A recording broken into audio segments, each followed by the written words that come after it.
अस्सलाम वालेकुम नाजरीन, आप देख रहे हैं नया पाकिस्तान और मैं हूं शहजाद इकबाल। हर गुजरते दिन के साथ पाकिस्तान के माशी हालात बिगड़ते जा रहे हैं। डिफॉल्ट का खतरा बढ़ता जा रहा है। डॉलर्स के ज़खायर 4.5 अरब डॉलर्स की सतह पर आ गए हैं। पाकिस्तान को अगले 2 माह में 8 अरब डॉलर की कर्ज अदायगी करनी है। IMF के सख्त शराइत पर अमल दरामद ना करने की वजह से प्रोग्राम मुसलसल ताखीर का शिकार है और दोस्त ममालिक भी IMF प्रोग्राम की बहाली के बगैर मदद करने के लिए तैयार नहीं है। और अलमिया यह है कि इस बहरानी सूरत हाल में भी हुकूमत मुसलसल गुमराहकुन दावों और मईशत की गलत तस्वीर दिखाने में मसरूफ़ है। 2 रोज़ पहले वज़ीर आज़म शहबाज शरीफ ने दावा किया कि उन्हें IMF के MD की खुद कॉल आई थी और उन्होंने यकीन दहानी करवाई थी कि IMF अपने 9th रिव्यू के लिए 2-3 दिन में पाकिस्तान मिशन भेज देगा।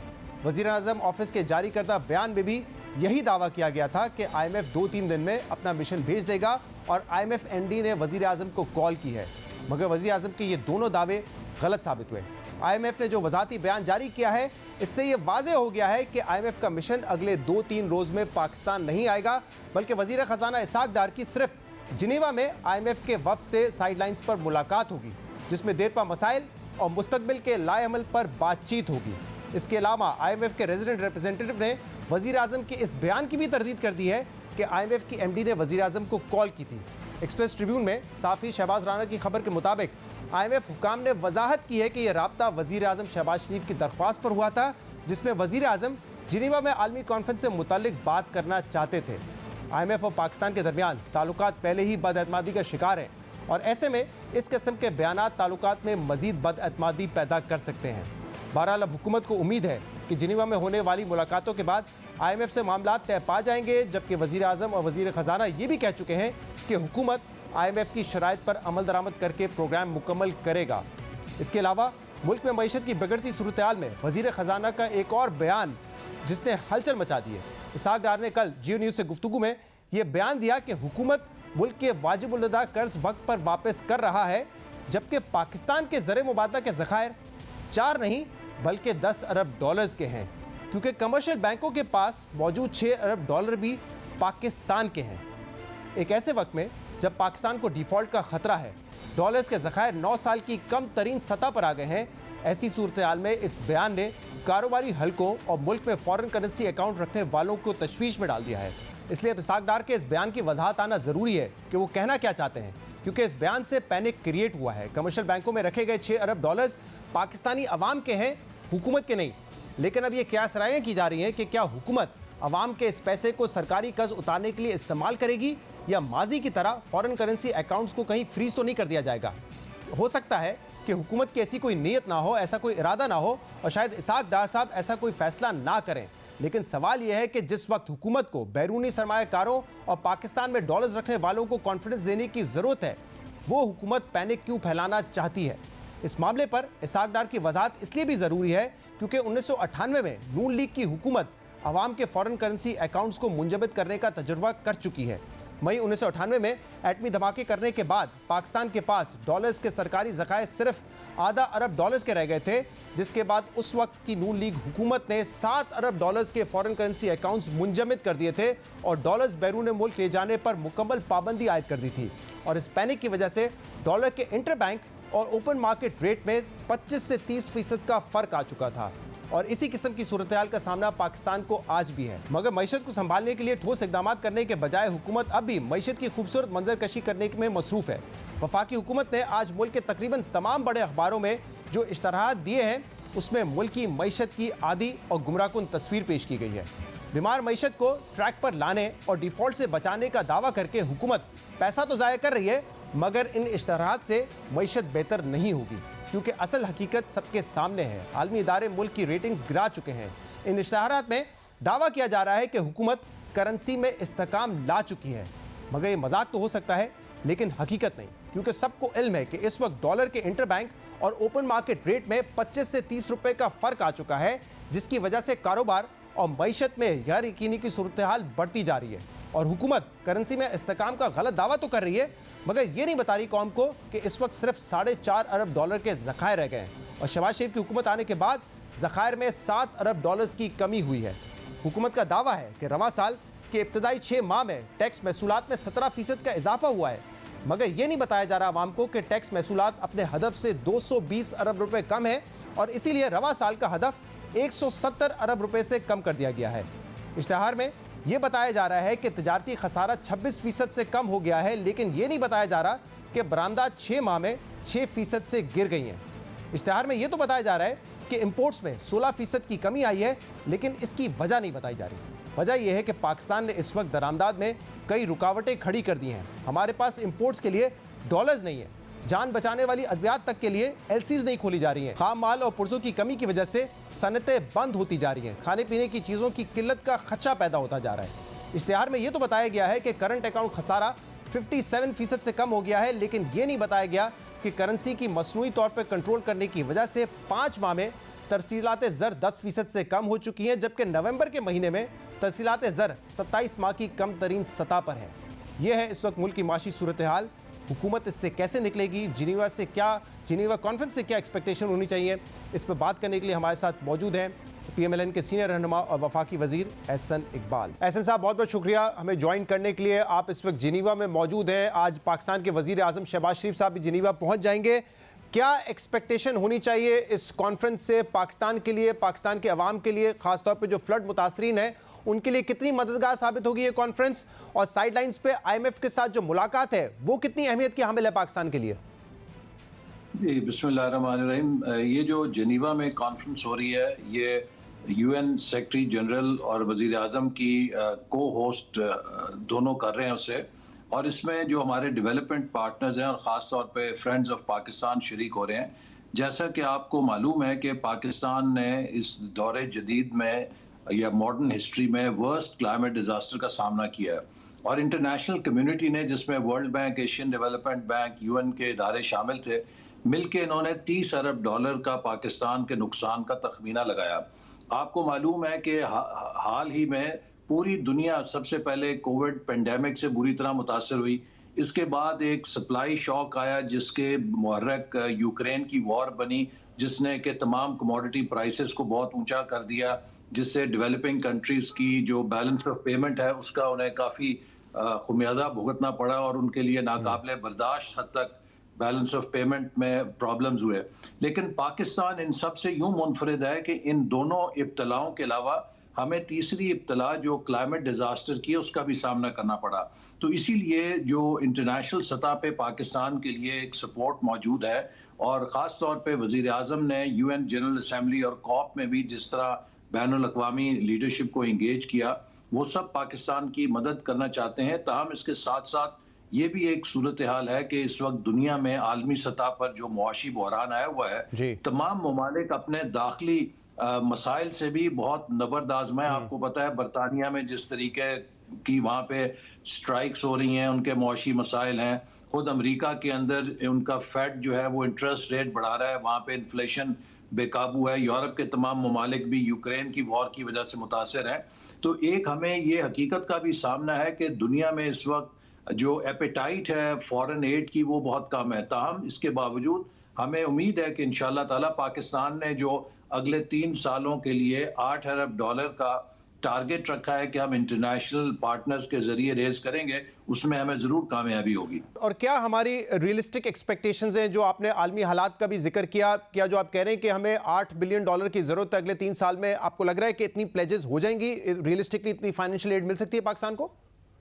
जी, मैं उम्मीद करता हूं कि हमने जिस तरह से एक PADNA का डॉक्यूमेंट पहले बनाया, पोस्ट डिजास्टर नीड असेसमेंट, फिर सबको इंगेज किया, हमारी मिनिस्ट्री ऑफ प्लानिंग ने उसको स्टीयर किया मुल्क के अंदर भी, और डेवलपमेंट पार्टनर्स को भी एक इत्तफाक राय के साथ हमने 4RF डॉक्यूमेंट बनाया, जिसमें कि रेजिलिएंट रिकवरी, रिहैबिलिटेशन और रिकंस्ट्रक्शन फ्रेमवर्क है।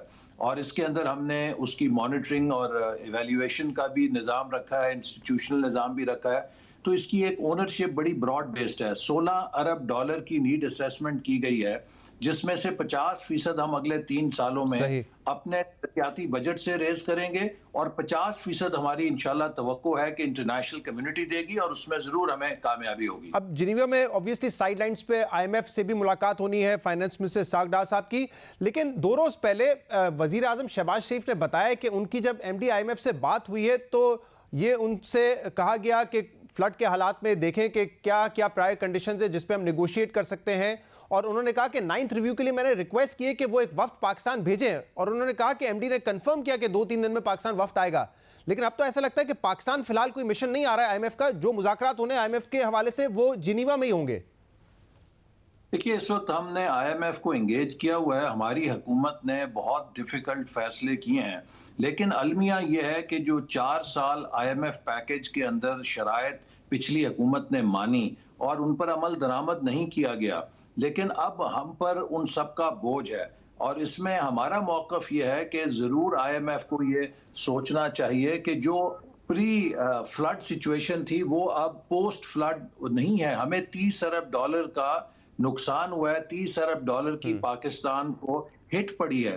तो इसलिए जरूरी है कि उसके हवाले से आईएमएफ जो है वो कम से कम फैसिलिटेशन करे पाकिस्तान की। हम ये नहीं कहते कि हम आईएमएफ के प्रोग्राम से मुनहरफ हो रहे हैं, लेकिन इस वक्त आईएमएफ कम से कम पाकिस्तान की ये मदद कर सकता है कि इस चीज को तूल देने की बजाय, जिससे कि मार्केट्स में बेयकीनी पैदा होती है, उससे जब मुआशी और हमारे फिस्कल स्पेस घटती है तो हुकूमत की अपने अंदरूनी वसाइल भी फ्लड की तामीर नौ के लिए मुतासर होते हैं। तो लिहाजा हम समझते हैं कि इस बेयकीनी को ख़त्म होना चाहिए। हमने 9th रिव्यू की सारी तैयारियां मुकम्मल की हुई हैं और हम उम्मीद करते हैं कि आईएमएफ ज़रूर 9th रिव्यू को जल्द अज जल्द थ्रू करेगा ताकि मार्केट के अंदर अनसर्टनिटी खत्म हो। ये बात दुरुस्त है कि इस मौजूदा आईएमएफ प्रोग्राम में जो ट्रस्ट डेफिसिट क्रिएट हुआ है वो आपकी हुकूमत से पहले हो चुका था, इमरान खान की हुकूमत में, लेकिन अभी क्या हम उससे कुछ सीखे हैं? क्योंकि चंद रोज पहले इसहाक डार साहब का बयान कि I don't care about IMF, इस किस्म का लहजा हो, और फिर वजीर आजम ने उस दिन कहा कि एमडी आईएमएफ ने मुझे कॉल किया। अब आईएमएफ के तर्जुमान को बताना पड़ा है कि ये पाकिस्तान की रिक्वेस्ट पे कॉल हुई थी।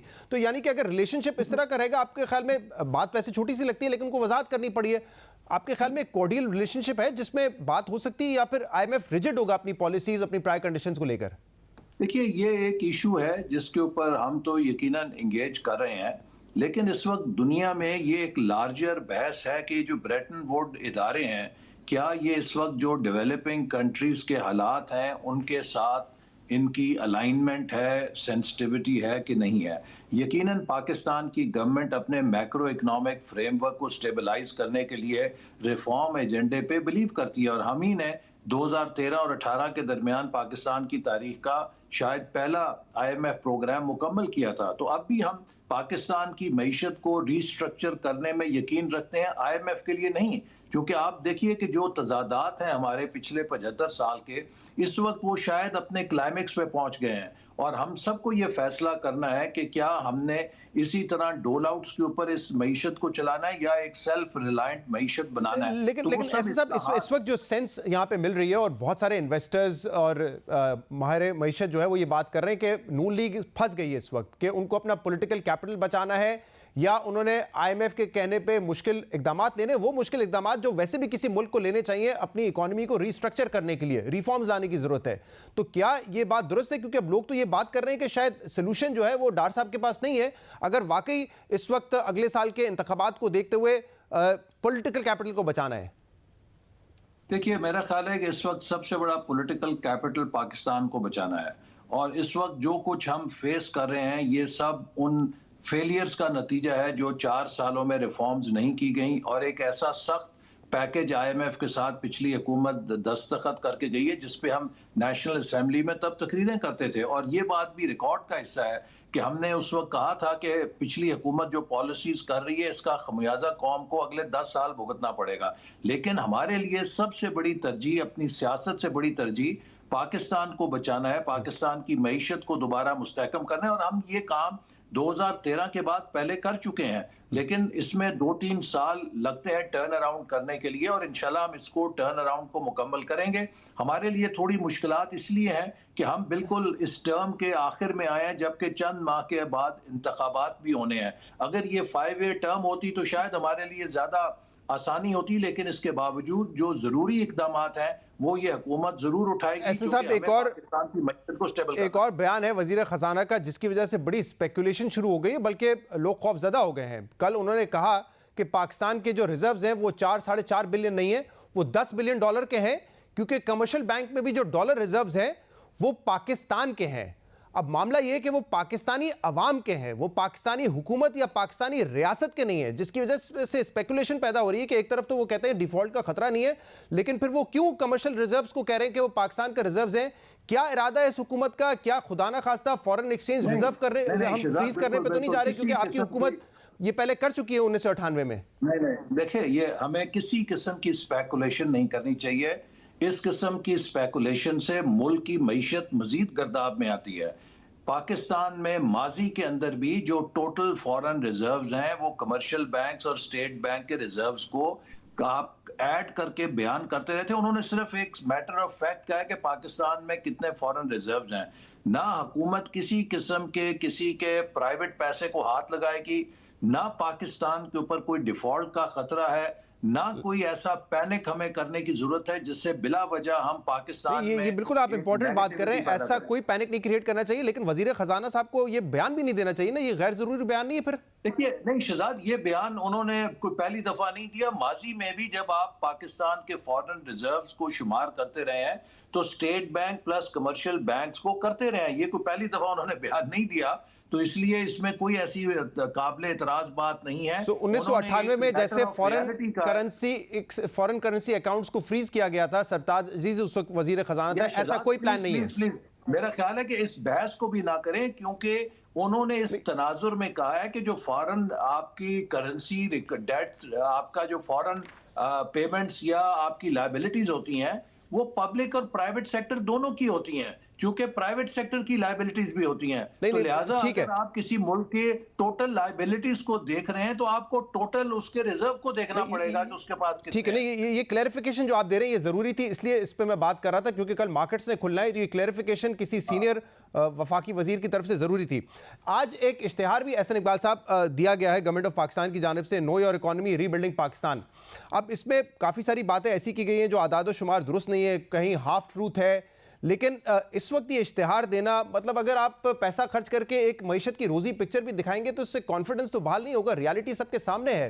तो ये क्यों इस वक्त बताया जा रहा है कि जैसे मईशत बहुत मुस्तहकम है, इश्यूज हैं जिस पे आपको इस वक्त अवाम को भी गाइड करने की जरूरत है कि क्या क्या अवाम ने मेजर्स लेने हैं ताकि खुदा ना खास्ता हम डिफॉल्ट की तरफ ना जाए, लेकिन रोज़ी पिक्चर पेश करने का तो वक्त नहीं है। इस तरह तो मामला बेहतर नहीं होंगे, ना इकॉनमी बेहतर होगी। शहजाद, इसमें कोई रोज़ी पिक्चर नहीं है। इसका सिर्फ ये मकसद है कि लोगों को ये बताया जाए कि हुकूमत पाकिस्तान की मईशत को रिवाइव करने के लिए क्या इकदाम कर रही है। हमारे सामने इस वक्त एक मुश्किल दौर और चैलेंजेस हैं जिनको हमने मिलकर हल करना है, और मुझे यकीन है कि पाकिस्तान के अंदर, पाकिस्तान के प्राइवेट सेक्टर के अंदर, पाकिस्तान की गवर्नमेंट में ये कैपेसिटी है और पाकिस्तान के अवाम में ये कैपेसिटी है कि हम इन मुश्किलात से निकल जाएंगे। तो इस इश्तिहार का मकसद कतन ये बताना नहीं है कि हमने कोई मार्का अभी सर कर लिया है। नहीं, मिसाल के तौर पे एहसन इकबाल साहब एक दो बातें अगर डिस्कस कर लें जिसमें करेंसी स्टेबलाइज लिखा हुआ है, इस वक्त करेंसी का जो हाल है पूरी इंडस्ट्री कंफ्यूज होकर रह गई है कि इसका मुस्तकबिल क्या होगा। इंटरबैंक रोक करके रखा हुआ है, ओपन मार्केट में 260 का डॉलर है, इंडस्ट्री चाहे वो ऑटो सेक्टर हो वो बंद कर रहे हैं, मिल्क ट्रैक्टर ने अपनी जो है प्रोडक्शन बंद कर दी है। बड़े ही एक गैर यकीनी की सूरत हाल है। उसमें अगर आप ये बताएंगे लोगों को कि हमारी करेंसी स्टेबलाइज्ड है, तो फिर लोग तो यही समझेंगे ना कि हकीकत कुछ और है और हुकूमत कुछ हमें धोखा दे रही है।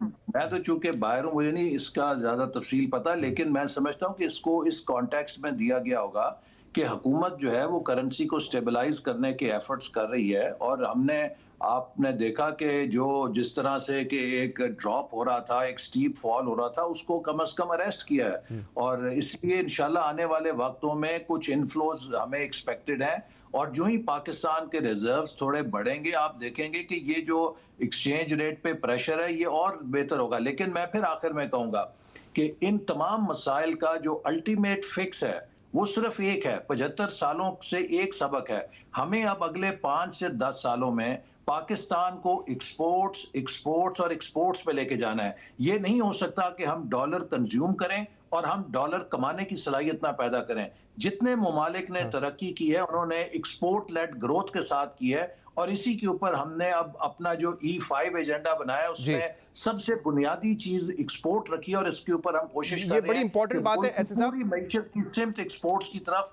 मुतवा मोड़ी जाए। लेकिन इस वक्त जो हालात हैं, और ये इकोनॉमिस्ट जो है खदशे का इजहार कर रहे हैं कि जैसे ऑटो इंडस्ट्री में मुख्तलिफ कंपनीज के प्लांट्स बंद हो रहे हैं, इसके अलावा टेक्सटाइल कंपनीज कह रही है कि रॉ मटेरियल हमें नहीं मिल रहा, इंपोर्ट नहीं कर पा रहे, एलसी नहीं खुल रही, तो उनकी प्रोडक्शन इस वक्त हर्ट हो रही है। और अगर ये जारी रहा तो खदशा ये है कि ये मुस्तकिल प्रोडक्शन हर्ट ना हो, क्योंकि अगर मुस्तकिल खुदा ना खास्ता हर्ट होगी तो फिर इसका मतलब है कि एक्सपोर्ट तो दूर की बात है, हम जो लोकल कंजम्पशन के लिए प्रोडक्शन करना चाह रहे हैं वो भी नहीं हो पाएगी।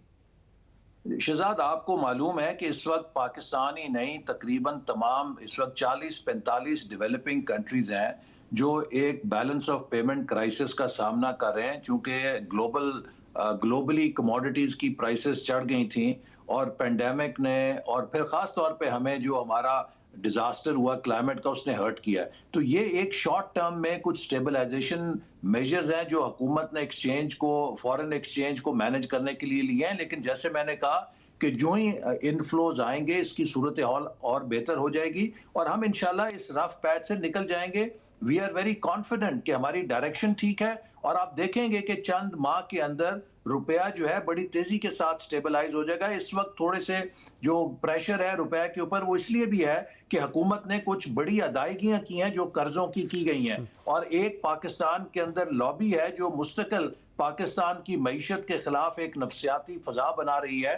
पाकिस्तान के दुश्मन ममालिक ये नहीं कह रहे कि पाकिस्तान डिफॉल्ट खुदा ना खास्ता करेगा, हमारे मुल्क के अंदर से ही एक लॉबी है जो मुसलसल ये प्रोपेगेंडा कर रही है। आप भी यही बात कर रहे हैं, मूडीज, फिच, S&P, ये लॉबीज पाकिस्तान में काम नहीं करती हैं, वो पाकिस्तान की क्रेडिट रेटिंग को डाउनग्रेड कर रही है पाकिस्तान के हालात देखते हुए। पाकिस्तान के दोस्त ममालिक पाकिस्तान की लॉबीज को देखते हुए नहीं चलते, वो देख रहे हैं कि जब तक IMF प्रोग्राम में नहीं जाएंगे हम इस मुल्क को बार बार क्यों कर्जा देते रहे सिर्फ दोस्ती के बिहाफ पे।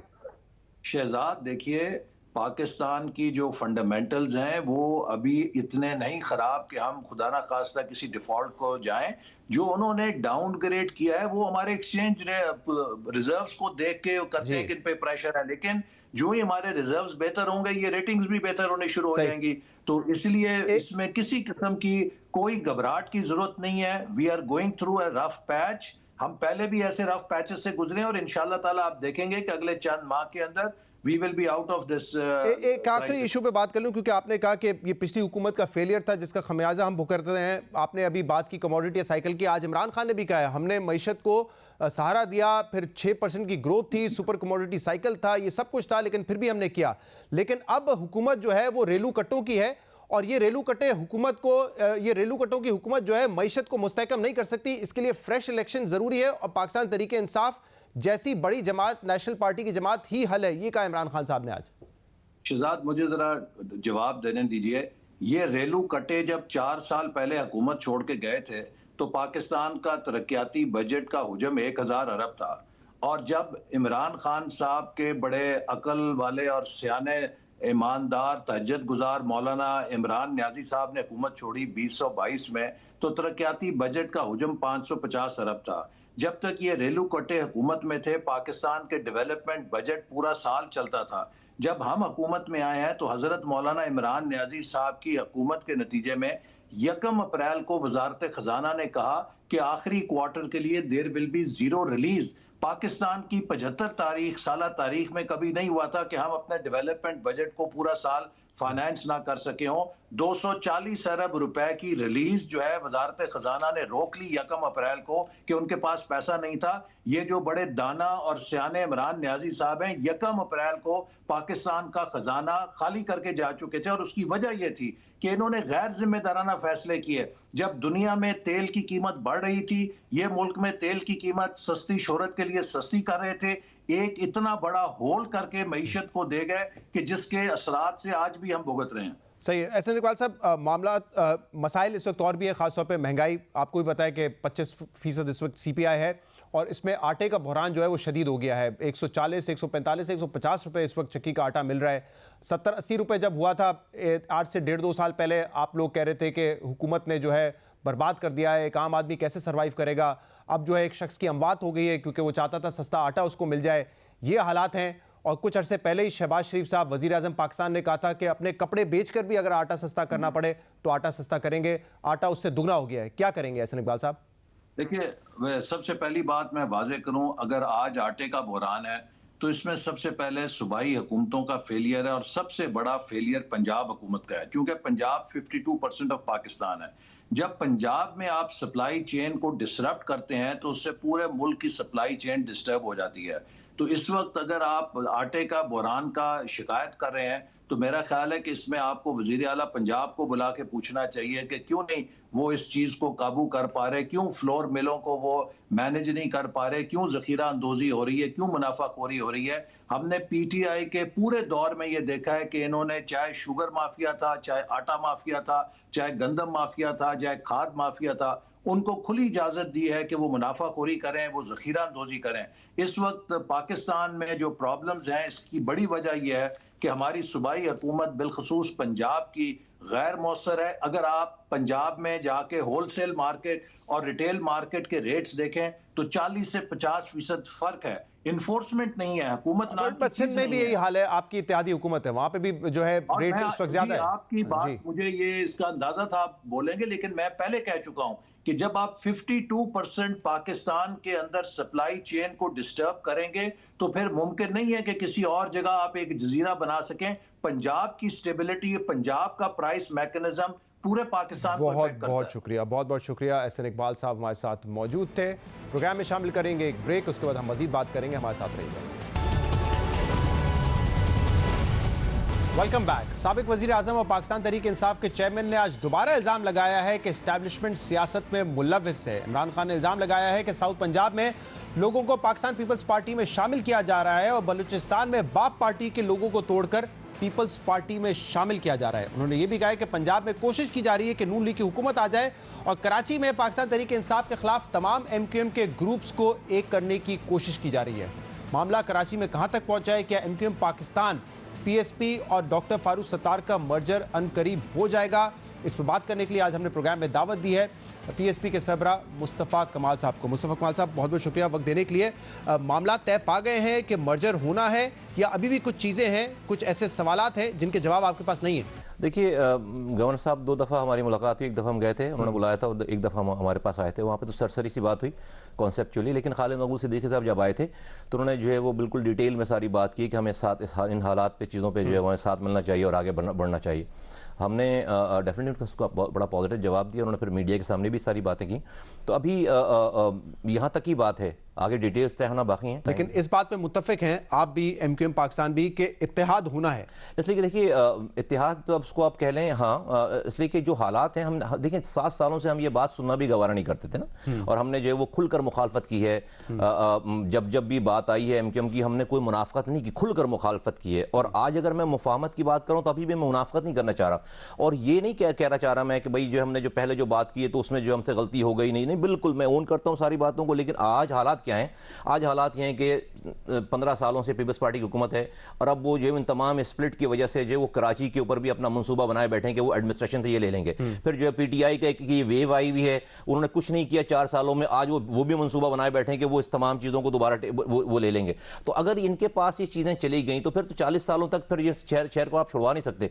तो आज के हालात, अगर मेरी अना जो है वो पीछे जाती है, उसको ठेस पहुंचती है, या मेरी बात कोई जो है वो लोग मुझे मेरे क्लिप्स दिखाकर बात करते हैं, चीजें करते हैं कि भाई आपने तो ये कहा था, मैं उसको ओन करता हूं, करूंगा कि हाँ भाई मैंने कहा था। लेकिन आज मेरी अना को अगर ठेस पहुंचती है, और लेकिन अगर 3 करोड़ लोगों का फायदा हो जाता है, और यहाँ पर कोई जो सेंस, इसलिए कि बहुत सारे लोग 7 सालों में मेरे पास आए ग्रुप्स में कि एक हो जाओ, हम उनको कभी भी उनकी सुनते नहीं थे बात में। मुस्तफा साहब, ये जो बर्फ पिघली है, आप 7 साल तक तनकीद करते रहे, MQM को दफन करने के लिए आप पाकिस्तान आए थे, तो इस बर्फ पिघलने की वाहिद वजह यह है कि इलेक्टोरल बका आपकी और MQM की इसी में है कि आप लोग साथ मिल जाएं और जो उर्दू स्पीकिंग वोट है वो डिवाइड ना हो। देखिए, वजह बर्फ पिघलने की या कोई और वजह है? देखिए, इलेक्टोरल बका, अगर आप इसको अगर मैं इसको रिप्लेस करूं इस वोट को, इससे कि लोगों की जो बका है, इस शहर के लोगों की बका, देखें अगर पीपल्स पार्टी ने अच्छा करना होता तो आज ये शहर का ये असर नहीं होता। हुकूमत में तो हैं। PTI ने अगर अच्छा करना होता तो आज ये शहर का असर नहीं होता, हुकूमत में तो थे। इन दोनों, बल्कि PTI को और पीपल्स पार्टी का तो 4 सालों तक बड़ा नेक्सस रहा है बिहाइंड द कर्टन, जो आपस में वो पार्टनर्स रहे। वो वहां से उनको गाली बकते थे, ये यहाँ से गाली बकते थे। लेकिन आप देखें कि जरदारी साहब से इनकी बड़ी अंडरस्टैंडिंग थी कि आप नवाज शरीफ से हाथ नहीं मिलाना, बाकी जो आप हम एक दूसरे को जो है वो मुंह से फायर करते रहेंगे और कुछ भी नहीं करेंगे। और 4 सालों तक पीपल्स पार्टी को यहाँ पर कोई पूछने वाला नहीं था। Allow me to use this word, जो आपकी जंग या जिहाद थी एमक्यूएम पाकिस्तान के खिलाफ, वो अना की बेसिस पे तो नहीं थी। आप तो ये बताते आए थे शहर को कि ये पार्ट ऑफ द प्रॉब्लम है, ये पार्ट ऑफ द सोल्यूशन नहीं है। तो आप जो कह रहे हैं कि अब मैं अना को साइड में रखूं, अना तो आपकी कभी भी नहीं थी। आप तो ये बात करते थे कि ये होंगे तो कत्ल होगा, एमक्यूएम पाकिस्तान एमक्यूएम लंदन एक ही बात है। आपकी तो ये लड़ाई थी। बहुत सारी चीजें तो मैं आपको आपसे अपनी दिल की बात शेयर कर नहीं सकता हूं इस टीवी पे बैठकर, इसलिए उससे जो है वो ठीक बात नहीं है वो, और आगे जब आएंगे हम उसको कर लेंगे उस वाली बातों को। लेकिन जहां तक आपकी ये बात है, मैं बिल्कुल जो है वो इसलिए बिल्कुल मैं उसको ओन करता हूं सारी बातें और उन तमाम बातों को। लेकिन उसके अंदर एक बात ये है कि भाई हमने सारी बात करके क्या लोगों ने हमारी बात मान ली? सबने हमारी बात ली? जवाब है कि नहीं मानी। आज वही एमक्यूएम हुकूमत में है, वजीर आजम से मिलती है, आर्मी चीफ से मिलती है, नेशनल सिक्योरिटी की मीटिंग में बैठती है और सारी चीजों में बैठती है। ठीक है भाई, हम आपको कोई अलग यकीन दहानी करवाई थी कि सिस्टम एक्सेप्ट नहीं करेगा, चाहिए लंदन से ताल्लुक भी हो जाए तब भी एमक्यूएम पाकिस्तान एक्सेप्टेबल नहीं होगी? अब क्योंकि सिस्टम ने एक्सेप्ट कर लिया तो आप कह रहे हैं मेरे पास क्या चॉइस है? शहजाद, हमने कभी भी डिक्टेशन लेकर तो ये काम किए नहीं। अगर मेरी आप तारीख 7 साल की उठाकर देख लें, अगर हम डिक्टेशन लेने वाले होते तो पीटीआई के साथ मेरे पास भी 4-5 सीटें होती यहाँ पर शहर में, कोई इसमें मसला नहीं था। और हमारा यह शहर, हमने तो इंडिजिनस ऑर्गेनिक, चाहे लोगों ने कितनी भी बातें की हों, लेकिन हमने तो ये सब कुछ जो है वो अपनी स्ट्रेंथ पे सारा कुछ किया है। जो तमाम बातें आपने की आप ओन करते हैं और आपने ठीक है क्लिप सुनाए जाते हैं। मैं जरा एक क्लिप सुनवाना चाहता हूं आपकी जो बात है एमक्यूएम पाकिस्तान के हवाले से, सुनाइए जी। बबांगे दोहल कह रही है हमने इस एमक्यूएम को दफन करना है, हमने इस एमक्यूएम को जमीबोस करना है। साजिश नहीं है, साजिश छुप कर की जाती है। मेरा ये ईमान है, ये एमक्यूएम का नाम चाहे वो लंदन हो, पाकिस्तान हो, जब तक चलेगा मासूम नौजवानों का खून नहीं रुकेगा। जिसके नाम के साथ ये एमक्यूएम का टैग लगा हुआ है, मैंने उसको अल्ताफ हुसैनी समझना है, चाहे वो पाकिस्तान हो चाहे वो लंदन हो, इसलिए कि ये फैसिलिटेटर है। इसको, इस एमक्यूएम के नाम को हर हाल में खत्म होना है। इसके नाम के साथ एमक्यूएम जुड़ा हुआ है, वो हम उसके साथ कभी भी नहीं इस मिशन के साथ आए थे कि एमक्यूएम को दफन होना है, जमीन बोस करना है, ये नाम नहीं रह सकता, क्योंकि आपने कहा ये हो गए तो लंदन एक ही बात है। देखिए मिशन तो ओन करते हैं आप ये सारी बात? बिल्कुल ओन करता हूं। अच्छा, मिशन हमारा ये नहीं था। मिशन हमारा यह था कि इस शहर में 22 लोग रोजाना मर रहे थे। अल्ताफ हुसैन साहब जो है वो रोजाना टीवी पे आकर जर्नलों को, जजेस को और पाकिस्तान को गाली बक रहे थे, और रोजाना सुबह मुहाजिर नौजवान लापता हो रहा था, झंडे में लपेट कर उसको शोधा कब्रिस्तान दफनाया जा रहा था। रोजाना हर तीसरे दिन लाश जारी थी। 20-22 लोग रोजाना मरते थे। कटी पहाड़ी पे फायरिंग होती थी, लैरी में बस से उतार कर मारते थे। ये हालात थे शहर में। जब ये 22 अगस्त को अल्ताफ हुसैन साहब गिर गए तो 23 अगस्त को क्यों पाकिस्तान बना दी गई ना, आपको पता है क्या बना। अब वो यहां पर आकर जो है वो डेफिनेटली, पर हमें डेफिनेटली इस वाली बात पे गुस्सा था कि भाई आप उनके मिशन को कैरी कर रहे हैं। तो हमने ये सारी बातें की हैं, लेकिन आज 7 सालों के बाद 2023 में जब हम बैठे हैं उस जगह पे, आज जो है वो हमारे इस स्प्लिट की वजह से, चूंकि बड़ा मैंडेट है उर्दू बोलने वालों का है, तो उसकी वजह से जो यहां पर पीपल्स पार्टी, क्योंकि ये 2017-18 की हमने आपको बातें सुनाई, अब आपको लगता है कि एमक्यूएम पाकिस्तान और एमक्यूएम लंदन अलग-अलग है? जैसे आप पहले कहते थे जिसका नाम एमक्यूएम होगा समझे वो अल्ताफ हुसैन की जमात है, ऐसा नहीं है। अब ये 7 साल बाद आपको रियलाइज हो चुका है? या देखें कोई अगर कोई नाता होगा तो बैठकर बात कर लेंगे उनसे।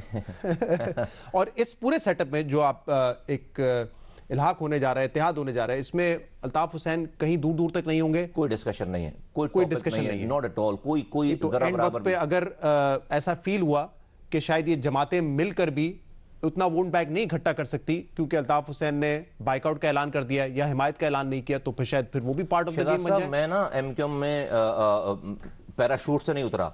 1993 में अल्ताफ हुसैन साहब ने बॉयकॉट किया। उस जमाने में उस वक्त की एस्टैब्लिशमेंट ने कहा कि उस वक्त 2 इलेक्शन होते थे 2 दिन, एमएनएस के इलेक्शन एक दिन होता था, एमपीएस के इलेक्शन अगले 2 दिन के बाद होता था। तो एमएनएस के इलेक्शन जब हो रहे थे, 1993 की बात कर रहा हूं, अल्ताफ हुसैन साहब को कहा गया कि भाई अपने बंदे बिठा लें। उन्होंने बॉयकॉट कर दिया नेशनल असेंबली के इलेक्शन के।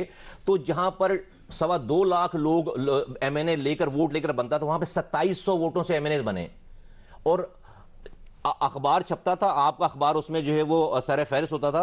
तो अगले दिन जो है वो तस्वीरें छपी कैप्शन के साथ, जो पोलिंग स्टाफ था वो खवातीन स्वेटर बोन रही थी और कोई लाइन नहीं थी। ये थी पावर। तो वही एस्टैब्लिशमेंट जिसने जोर देकर मना कर रही थी कि भाई नहीं लड़ो इलेक्शन, उन्होंने हाथ जोड़ लिए कि भाई हमारी पूरी दुनिया भर में बदनामी हो रही है, आप प्लीज प्रोविंशियल असेंबली का इलेक्शन लड़ें। और 24 घंटे के अंदर, बल्कि 18 घंटे के अंदर एक कॉल आती है कि भाई हम इलेक्शन लड़ रहे हैं। सब ने बगैर कैंपेन चलाए, जहां पर एमएनए 2700 वोटों से जीत रहा है, 70 हजार वोटों से एमपीए बनाए उसी 24 घंटे के बाद। ये थी पावर। आज 500 आदमी जमा होने के लिए तैयार। Gone are the days. अच्छा, मतलब ये जो कराची में कहा जाता है कि अभी भी अगर वो हिमायत का ऐलान कर दें या बाइकआउट का ऐलान कर दें तो पूरा कराची का इलेक्शन जो है बदल जाता है, ऐसा नहीं है? नहीं, नोट अगर ऐसा होता तो जो ये सब कुछ, भाई कौन सा इलेक्शन बदल गया मुझे बताएं। भाई लोग नहीं निकलते ना, वो तो रोजाना हर इलेक्शन में बॉयकॉट कर रहे हैं, नहीं निकलते, उसको अच्छा लगता है। अब मूविंग फॉरवर्ड, आप इस बात पे मुत्तफिक हैं कि खालिद मकबूल सिद्दीकी साहब ही सरबराह होंगे एमक्यूएम पाकिस्तान के जो अभी भी हैं, और आप उसमें शामिल हो जाएंगे एमक्यूएम पाकिस्तान में जाके? इंतजामी ढांचा शायद थोड़ा सा तब्दील हो जाए नीचे, लेकिन सरबराह वही होंगे, क्योंकि गवर्नर साहब तो कह चुके हैं कि इस बात पे मुस्तफ़ा कमाल साहब इत्तेफाक कर चुके हैं, फारूक सत्तार साहब तो ऑन रिकॉर्ड भी कह चुके हैं। देखिए, फारूक सत्तार साहब और गवर्नर साहब की बात पे मैं कमेंट तो करना नहीं चाहता, इसलिए कि मैं तो अभी बहुत सारी चीज़ों पे कमेंट नहीं करना चाहता हूं। मैंने 3 महीने, आप देखिए, मैंने कोई इंटरव्यू नहीं दिया, आपसे भी कितनी दफ़ा बात हुई हमारी, तो मैं तो जितना सोबर बिहेव कर रहा हूं, लोगों को भी थोड़ा सा ख्याल करना चाहिए। कोई हमारी डिस्कशन नहीं हुई है, ये तो खालिद मकबूल साहब की पार्टी जो है उससे बैठकर बात होगी ना, उससे बैठकर बात होगी ना। हमारी अभी हमारी कोई प्री कंडीशंस नहीं है, लेकिन क्या ये बातें तय हो गई? नहीं तय हुई। जब तय होंगी हम आपको बता रहे होंगे। कमाल साहब, आप खालिद मकबूल सिद्दीकी साहब के बारे में क्या राय रखते थे? एक ब्रेक के बाद आपको सुनाएंगे और फिर उस पर सवाल करेंगे। एक ब्रेक के बाद आपके सामने हाजिर होते हैं, हमारे साथ रहिएगा।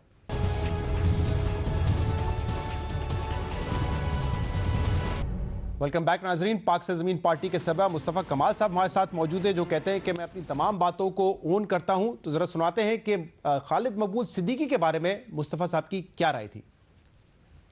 एमक्यूएम पाकिस्तान के सरबराह खालिद मकबूल सिद्दीकी साहब हैं। खालिद मकबूल सिद्दीकी भाई वो है जो सन 2000 में इंडिया गए अल्ताफ हुसैन की इंस्ट्रक्शंस पर, और वहां पे रॉ के साथ बैठकर अपना पासपोर्ट, पाकिस्तानी पासपोर्ट फाड़ दिया। रॉ ने उनको इंडियन डिप्लोमेटिक पासपोर्ट इशू किया और इंडियन पासपोर्ट पे ट्रेवल करके अमेरिका चले गए सन 2000 में। सन 2020 में रॉ के कारिंदे एजेंट्स पकड़े जाते हैं, जिसको कल दिखाया जा रहा है DGISPR और फॉरेन मिनिस्टर की मीटिंग में की प्रेस कॉन्फ्रेंस में। रॉ का एजेंट बता रहा है कि हमें इंडिया लेकर जाने वाले खालिद मकबूल सिद्दीकी साहब हैं, रॉ के हवाले करके आए। खालिद साहब के बारे में भी आपकी अना नहीं थी, आप समझते थे गद्दार है, रॉ के एजेंट है। अगर आप ये नहीं भी सुनाते मैं आपको सुनाता, मुझे सब याद है, सारी चीजें याद। कैसे एक्सेप्ट कर लेंगे खालिद मकबूल सिद्दीकी साहब? भाई पाकिस्तान ने एक्सेप्ट किया हुआ है ना, पाकिस्तान रियासत ने एक्सेप्ट किया हुआ है। जब मैं ये बात कह रहा था, लोगों ने मेरी बात मान ली क्या? लोग आगे खड़े हो गए मेरे साथ, media, journalist, journal, establishment, Pakistan, लोग, क्या सबने मेरी बात मान ली? तो भाई जब नहीं मानी मेरी बात, तो अगर आज मैं ये बात कह रहा हूं तो भाई लोगों को परेशानी नहीं मानी तो आप भी कॉम्प्रोमाइज कर देंगे इस बात? बिल्कुल कॉम्प्रोमाइज कर रहा हूं, बिल्कुल कॉम्प्रोमाइज कर रहा हूं, बिल्कुल कॉम्प्रोमाइज कर। रीजन क्या है? मेरी जात नहीं है, रीजन मेरी पर्सनल नहीं है, रीजन मेरी जात 3 करोड़ लोगों का इशू है। अगर आज मैं इस पे कॉम्प्रोमाइज नहीं करूंगा तो मुझे आगे आने वाले दिन कराची के और ब्लीक नजर आते हैं, और ब्लीक नजर आते हैं। और फवाद चौधरी साहब ये कहते रहे ना कि PSP, फारूक सत्तार, एमक्यूएम पाकिस्तान एक हो जाए तो इक्वेशन बनेगी 0 + 0 + 0, कोई फर्क नहीं पड़ता। उनको अगर ऐसा है तो उनको क्यों परेशानी है? लेकिन अगर 2018 के वोट्स उठा के देखें या 2018 के बाद जो बाय इलेक्शन भी हालिया दिनों में भी हुए 1 साल के अंदर, उसके भी वोट उठा के देखें तो आप तीनों के नहीं ऐसा है ना कि तो फिर तो परेशान होना नहीं चाहिए लोगों को। इमरान खान की परेशानी है कि आपको यूनाइट किया जा रहा है, नहीं किया नहीं जा रहा, एस्टैब्लिशमेंट इसके पीछे। अच्छा भाई, हम जो है वो हम कितने बेवकूफ हैं कि जो है वो हम उनकी जो है वो 2 नंबर जेरीमैंडरिंग वाली जो है वो मैंडेट को रहने दें और हम जो है बात ना करें, और हम बात करें तो कोई कर रहा है। नहीं भी कोई नहीं कर रहा, हमें अपना फ्यूचर देखना है, हम इसलिए कर रहे हैं। लोगों को किसी ने नहीं बैठाया साथ? कि कौन बैठाएगा हमें साथ? भाई अगर बैठाने वाले होते तो हमें इमरान खान के साथ बैठा देते ना 2019 में। वो तो आपने बताया कि 10 महीने हम पर जो है हमारी गर्दन पे पैर रखकर कहा गया कि भाई जो है वो जम हो जाओ, तो मानने वाले होते तो भाई कर दी ना बात। शहजाद भाई जनरल फैज बड़े एक्टिव थे, छोड़ दें इस वाली बात को। मैंने कह दी, बहुत सारी बातें रिकॉर्ड पर हैं। मैं ये इसलिए कह रहा हूं क्योंकि ये डॉन का एक सिचुएशन है, एक आर्टिकल इसमें आया और ये 15 नवंबर का है। अभी आपकी मुलाकातें तो इस महीने सामने आई है ना, पब्लिकली हो रही हैं, और इस आर्टिकल में लिखा है कि 15 नवंबर के आर्टिकल में लिखा है कि अक्टूबर में सारे मामला तय हो चुके थे।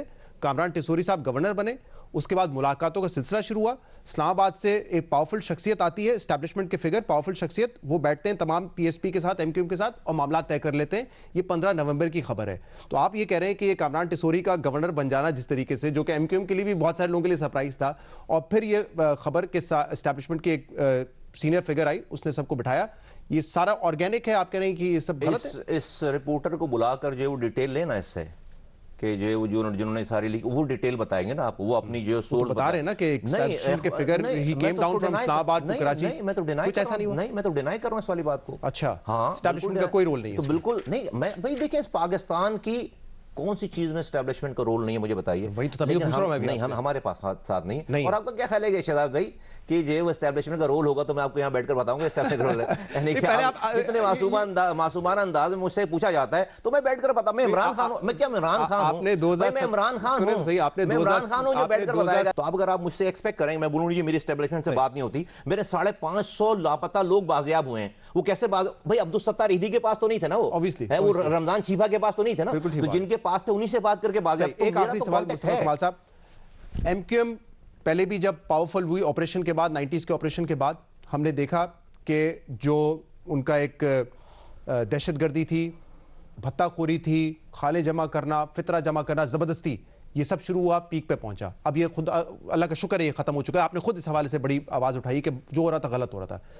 क्या गारंटी है आप लोग दोबारा पावरफुल हो जाएं, यूनाइट हो जाएं, तो ये भत्ताखोरी, फितरा जमा करना, जबरदस्ती खाले जमा करना, ये वापस एमक्यूएम के सिस्टम नहीं में होगी नहीं आएगा? इंशाल्लाह। मैं हूं आपके सामने बोल रहा हूं और हमने करना हो तो हमने बड़ी कुर्बानी दी इस काम के लिए, इस शहर को। और वो मेरी कौम के लिए सूट नहीं करती ये वाली बात, इसलिए नहीं कि वो मेरी कौम के लिए सूट नहीं करती, हमें बहुत आगे जाना है। मुस्तफा कमाल साहब, आप हमारे साथ शो पर मौजूद थे, आपका बहुत बहुत शुक्रिया। नाज़रीन, मुस्तफा कमाल साहब हमारे साथ मौजूद थे, प्रोग्राम में शामिल करेंगे एक ब्रेक और इसके बाद चौधरी सरवर साहब हमारे साथ मौजूद होंगे। उनसे मुतल्लिक भी ये बात की जा रही है कि वो किसी नई सियासी पार्टी या नए सियासी ग्रुप का हिस्सा हो सकते हैं। तो एक ब्रेक के बाद उनसे बात करेंगे, हमारे साथ रहिएगा।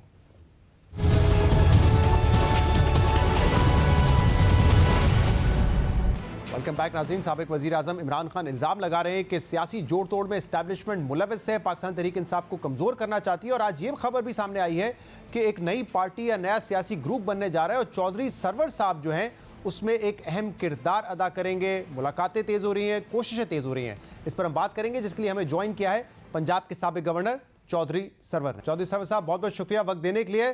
सरवर साहब, इस वक्त क्या सराहियां हो रही हैं कि एक नई पॉलिटिकल पार्टी या एक नया पॉलिटिकल ग्रुप बनने जा रहा है जिसकी कोशिशें तेज कर दी गई हैं और उसमें आपका कोई कलीदी किरदार होगा, क्या ये बात दुरुस्त है? आप कोई नई पार्टी बनाने जा रहे हैं?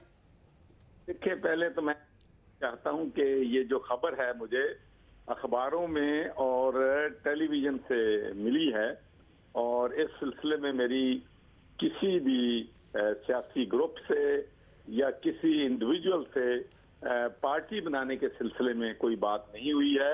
जैसा कि रिपोर्ट किया गया है कि जो लोग पार्टी बना रहे हैं वो मुझे कांटेक्ट करेंगे और मैं ये भी कंफर्म करना चाहता हूं कि मुझे आज तक किसी ने नई पार्टी बनाने के लिए या उसमें कोई ओहदा ऑफर करने के लिए कांटेक्ट भी नहीं किया है। अच्छा, कोई कांटेक्ट नहीं हुआ है? All speculation. All speculations. और आपने भी किसी से राब्ता नहीं किया? क्योंकि अलीम खान, जहांगीर खान तरीन, इनका भी नाम लिया जा रहा था, जो भी डिसिडेंट्स हैं पाकिस्तान तहरीक इंसाफ के। देखिए, मैं तो मेरी जहांगीर तरीन से तो मुलाकात नहीं हुई है, लेकिन अलीम खान से कभी कभार हेलो हाय हो जाती है।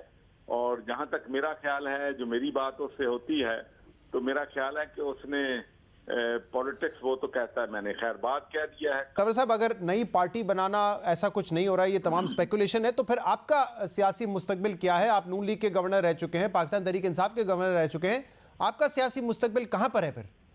देखिए जी, मैं अभी अपने दोस्तों से बरतानिया गया था, अपने जो है होम कंस्टिट्यूंसी ग्लासगो गया था, मिडल ईस्ट गया था, तो काफी लोगों से मुशावरत जो है वो हो रही है कि हमने कैसे सियासत में अगर आना है, एक्टिव होना है, तो क्या क्या चॉइसेस हमारे पास अवेलेबल हैं। तो इंशाल्लाह इस सिलसिले में जरूर पाकिस्तान में सियासत के हवाले से? जी, पाकिस्तान में अब बरतानिया की सियासत से तो खैरबाद कर चुके हैं जी, और वहां पर अब माशाल्लाह जो है मेरा बेटा जो है इस वक्त मेंबर स्कॉटिश पार्लियामेंट भी है। पाकिस्तान में आपको किसी सियासी पार्टी से पेशकश हुई है कि हमें ज्वाइन कर लें, चाहे वो काफ लीग हो या पाकिस्तान पीपल्स पार्टी हो? देखिए जी, मैं ये तो कंफर्म कर सकता हूं कि मेरी चौधरी शुजात से भी 2 दफा मुलाकात हुई है और फिर पीपल्स पार्टी में भी कुछ लोगों ने मुझसे राब्ते किए हैं, मुलाकातें हुई हैं जी। लेकिन अभी मैं ये कहूंगा कि इब्तदाई जो है स्टेजेस हैं। पाकिस्तान की सियासत में तो ये भी देखा जाता है ना कि हवाओं का रुख किस तरफ है, एस्टैब्लिशमेंट के राइट साइड पे कौन है, रॉन्ग साइड पे कौन है, तो इस हवाले से भी आप यकीनन देख रहे होंगे कि क्या मामला चल रहे हैं इस वक्त मुल्क में। लेकिन मैं आपको ये बात कहना चाहता हूं कि मैं बहुत से लोग जो हैं, ये बहुत से रूमर्स वगैरह भी होती हैं तो मैं समझता हूं कि जब मैंने पाकिस्तान मुस्लिम लीग नून को छोड़ा था तो बहुत से लोगों का ख्याल था और नून के लोग भी समझते थे कि शायद एस्टेब्लिशमेंट ने मुझे इशारा किया है, और मैं ये बार बार ये बात कह चुका हूं और हैंड ऑन हार्ट कहने के लिए तैयार हूं कि कभी मुझे एस्टेब्लिशमेंट ने गवर्नरशिप से रिजाइन करने का नहीं कहा था, कभी उन्होंने मुझे पाकिस्तान तहरीक इंसाफ में शामिल होने का नहीं कहा था। इसी तरीके से मैं जब गवर्नर था और यकीनी तौर पर मेरे तल्कात जो हैं पीटीआई से कभी गर्म और कभी सर्द रहते थे। सही। और जब मैं जो है बिल्कुल उकता जाता था और इस्तीफा देने का सोचता था तो एस्टेब्लिशमेंट ये जरूर मुझे कहती थी कि आप ऐसा ना करें, हम चाहते हैं कि ये हुकूमत जो है कंटिन्यू रखे। और ये आपसे कौन कहता था? जनरल बाजवा साहब उस वक्त कहते थे? नहीं, मैं ये तो नहीं बताऊंगा कौन कहता था, क्योंकि जो चीज प्राइवेट होती है वो आप पब्लिक में वो डिस्क्लोज नहीं कर सकते। लेकिन ये मैं जरूर कहता हूं कि हुकूमत को भरपूर तरीके से एस्टेब्लिशमेंट की सपोर्ट जो है वो हासिल थी। और मैं आपको ये भी बात ईमानदारी से कहता हूं कि मुझे एक दिन भी एस्टेब्लिशमेंट ने नहीं कहा कि आप पीटीआई को छोड़ दें या पीटीआई में रहें। और उनको ये तो इस वक्त वैसे अपना डिसीजन खुद करता हूं। ठीक है, तो इस वक्त आपके डिसीजन में पाकिस्तान पीपल्स पार्टी भी एक ऑप्शन है, क्योंकि आपकी शायद गिलानी साहब से भी रिसेंटली मुलाकात हुई है और कुछ और लोगों से भी हुई है। बिल्कुल डेफिनेटली एक ऑप्शन है, लेकिन अभी फैसला यकीनी तौर पर नहीं किया। बहुत बहुत शुक्रिया। चौधरी सरवर साहब हमारे साथ मौजूद थे। नाज़रीन, आज के प्रोग्राम में इतना ही। शो से इजाजत दीजिए। अल्लाह हाफ़िज़।